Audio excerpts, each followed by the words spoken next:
Team Sutisukin kanssa yhteistyössä 4x4parts.fi ja CF Line. Elikkä Susukissa olisi taas vähän ongelmia jälleen kerran. Elikkä meillä on ensinnäkin bensalinja, niin se on poikki.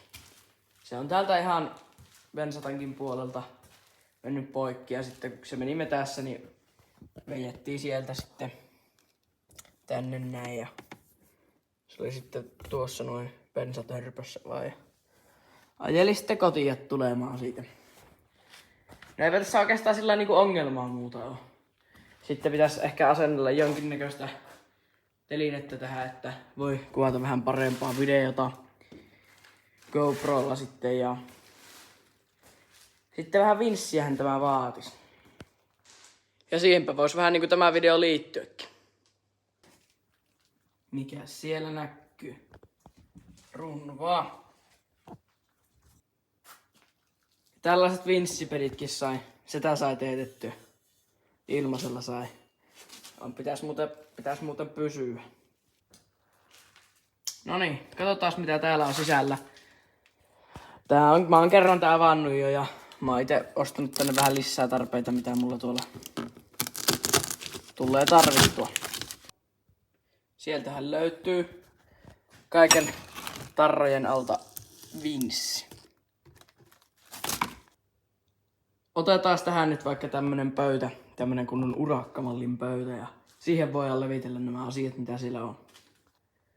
Elikkä ensin nämä vinssipedit. Vähän spraymaaleja, mustaa ja valkoista. Vähän tarroja ja vinssikita. Ensiapupakkaus. Mä ajattelin tämmösen ostaa. Niin on ihan kaiken varalta siellä offaamisessa kuitenkin sattuu ja tapahtuu. Langallinen ja langaton radio-ohjain. Pultteja kiinnitykseen. Tuommoinen lenkki tuohon koukkuun ja itse koukku. Ja itse vinssi. Eli kyseessähän on tämä, en nyt ihan tarkkaa mallia tästä muista, mutta Runvan Black Editioni 9500 LVS-nen vinssi. Siinä tuli mukavasti tämä naru, sain tässä mukana tarrat, nämä kaikki. Oikeastaan kaiken muun paitsi spraymaalit ja ensiapupakkauksen. Kaikki muu tuli siinä mukana. Ja ei tietenkään näitä. Ja sain mä tämmösen komian paijankin siinä. Tai itse asiassa 3 kappaletta näitä eri kokoja. On muuten hyvän tuntuinen paita ja hienolla designilla. Kiitos aivan tosi paljon CF Linelle näistä tuotteista. Oon muuten tosi kiitollinen. Tässä on muuten tukkakin välissä lähtenyt. Äiti barbershopissa tuli käytyä. Ja CF Linehan on yhtä lailla autojen, osien ja työkalujen maahantuoja. Erittäin hyvä liike, mistä voi ostaa todella halvalla hinnalla ja hyvällä laadulla osia. Ja sieltähän mä ton vinssin ja nuo tavarat hommasin. Kyllä mä niistä maksoin, mutta sain tosi hyvän alennuksen. Kiitti siitä CF Line. Ja se on niinku, en mä tiedä mitä sä sieltä et löytäis autoiluun liittyvää. Että niinku, sä löydät kaikki osat sieltä ja työkalut ja aivan kaikki. Ei mulla ole mitään huonoakaan sanottavaa siitä. Menkääpä tosissaan tilailee CF Lineilta palikkaa. Se on niinku näiden kaikkien Runvan ja lukuisan muun tuotteiden merkkeen maahantuoja, joten sieltä saatte Suomen parhaimmat hinnat monista tuotteista. Mutta no niin, mennäänpä suoraan videoasiaan. Elikkä nyt olisi tarkoituksena tämä vinssi asentaa eteen Suzukiin ja siihen meidän pitäisi asentaa nyt sitten vinssipeti. Ja vinssipeti, jos me halutaan asentaa, niin meillä täytyy ottaa tämä koko keularauta tästä pois. Sieltä purkaa tavaraa ja katsotaan miten se sinne saadaan. Mutta sillä välin me voitais maalata tämä mustaksi ja pistää kuivumaan. Mennäänpä maalailemaan. Nyt se olisi täällä mun luksurious paikassa ja Ei kai siinä kun maalauksen.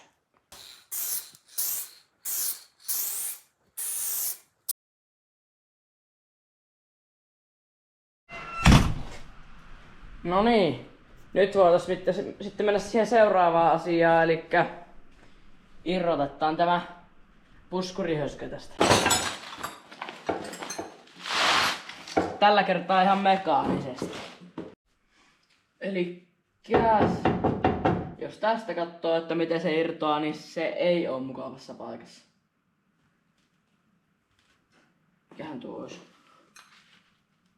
Olisiko 17?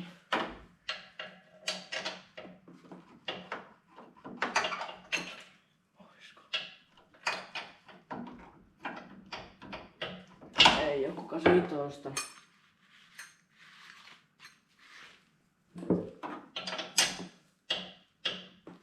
Tää?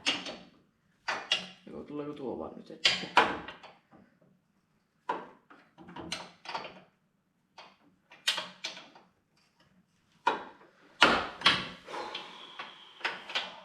Tämähän meneekin vaikeaksi.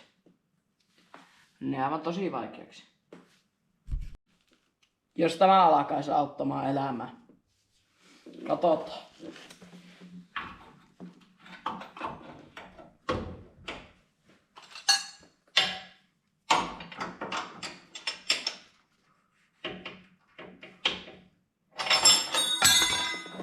Ei tuu tarvetta.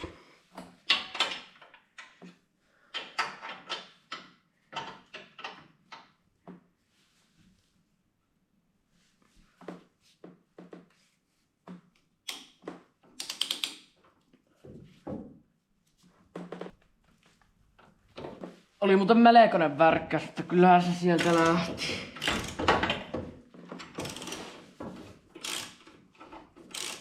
Käänsin vielä tuo renkaa oikealle, tai renkaat oikealle, niin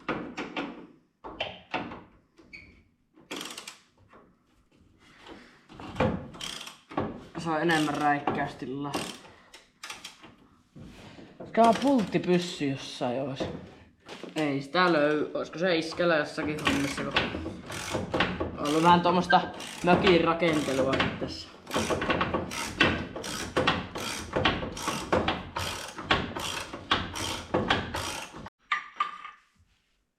Sieltä se tuli toinenkin. Ja nyt tää niinku pitäisi olla kaiken mukaan aika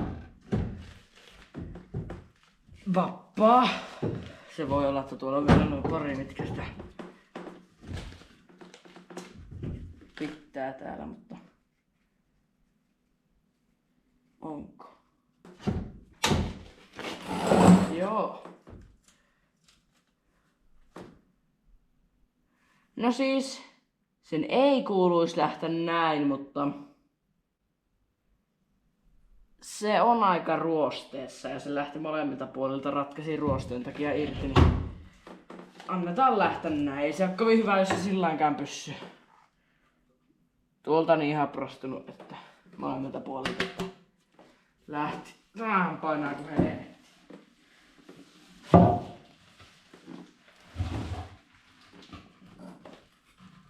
Mitähän sitä sitten pitäisi alkaa tässä irrottelle?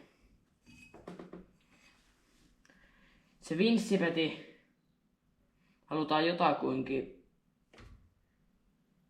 tähän, mutta niinku upotettuna sisälle. Se on tuo on ruostunut irti tuosta. Eikä tämä niinku ole missään sitten kiinni edes periaatteessa.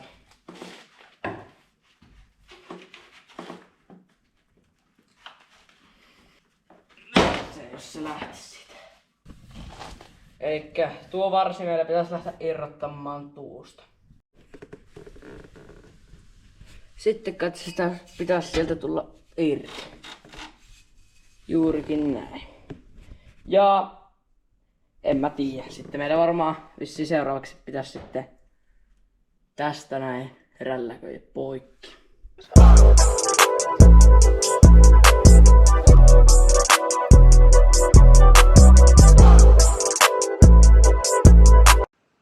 Elikkä nyt olisi uusi päivä ja uudet kuijat. Ei tullut tossa eilettäin hirveästi kuvattua.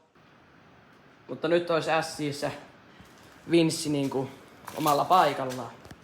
Sehän jää tänne vähän ulos, mutta sille ei nyt voi yhtään mitään, koska tämä itse meidän Vinssi on muutama sentin levyempi kuin meidän runkopalakkeen leveys.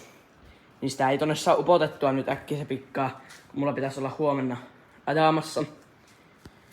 Ja kyllähän sen sitten saa, kun syylläri laitetaan vaikka katolle tai konepelille tai sitten lavalle. Mä oon miettinyt, että toi katolla, niin se voisi olla jopa aika hyvä, koska tässä on tää katto tämmössä kulmassa. Niin se jo sitten sais ilmaa sinne muutenkin helpommin. Joo, ja tää kyllä pitää kans alkaa nyt asentelemaan johonkin tähän, että sillä voi kuvata vähän niinku tuonne perääpäin kun ajellaan. Ja sitten tänne päin. Tai sitten tämä laitetaan vaan siihen kulmaan, että se on täydellinen, että se laitetaan tänne päin kuvaamaan. Ja sitten laittais toisen johonkin, vaikka tähän näin. Niin se voi kuvata sitten tuonne. Mutta katsotaan sitä sitten tuossa myöhemmin. Ja nyt olisi vähän tarraakin olisi kiinni ja siellä kans. Ja nyt kai se pitäisi varmaan. Ja tämähän siis nyt, tämä Vinssin laitto, niin se on nyt vähän tämmönen äkkipikainen homma tässä meillä, kun mulla pitää tosiaan huomenna olla ajamassa. Ja eipä siihen oikein kerkiä syyleriä vaihtamaan, pitäisi ostaa ensin mulla sähköinen flekti siihen. Ja en tiedä saako tuota vakiosyyleriä edes sinne, niin ei varmaan. Niin, joo. Ja sitten tämä releboksi, se pitäisi laittaa tuonne jonnekin valon taakse. Ja johot pitäisi vettää akulle. On tässä vielä tekemistä ja se bensalinja. Siinä on suodatinta ja semmoista. Se olisi tarkoitus, että ottaisi se suoraan tuolta tankilta nyt ja vettäisi sitten lavaa pitkin jostakin tältä reunasta tulemaan suoraan tänne. Niin se ei ole tuolla pohjassa, kun sieltä pohjasta siihen on joku kanto osunut ennen. Niin se on sillä sitten revennyt poikki. Tai ei kai siinä. Se pitää alkaa tekemään. Mä oon nyt bensalinjaa sen verran rakentanut, että se nyt tosiaan tulee sieltä koneelta. Sieltä. Ei nyt tästä näe, mutta menee tuolta takaa. Nousee tuolta ylös. Tulee tästä. Tässä nyt on vielä löysää. Siinä on uusi bensasuodatin. Ja tulee täältä. Ja tosta noin. Ja se menee bensatankille. Se ei ole vielä siis siellä kiinni, niin mä nyt katon suurin piirtein mihin se menee kiinni ja sitten lyhennän tämä. Ja siinä katse sitten alkaa olla. Sitten tuossa on nyt se GoPron kiinnike, mistä puhuin. Ja sitten se tulee näyttämään semmoista tämmöstä vieviä sieltä. Ja toisen on miettinyt, että pitäisikö mulla laittaa se kuvaamaan näin. Vai sitten näin. Vai mentäisikö niinku ihan jollakin tämmöisille erilaisille sitten. Vai näin vai en tiedä. Sitä pitää sitten jossain vaiheessa katsoa, että miten sen laittaa, mutta hyvä tapauksessa tästä nyt näkyy sitten näin.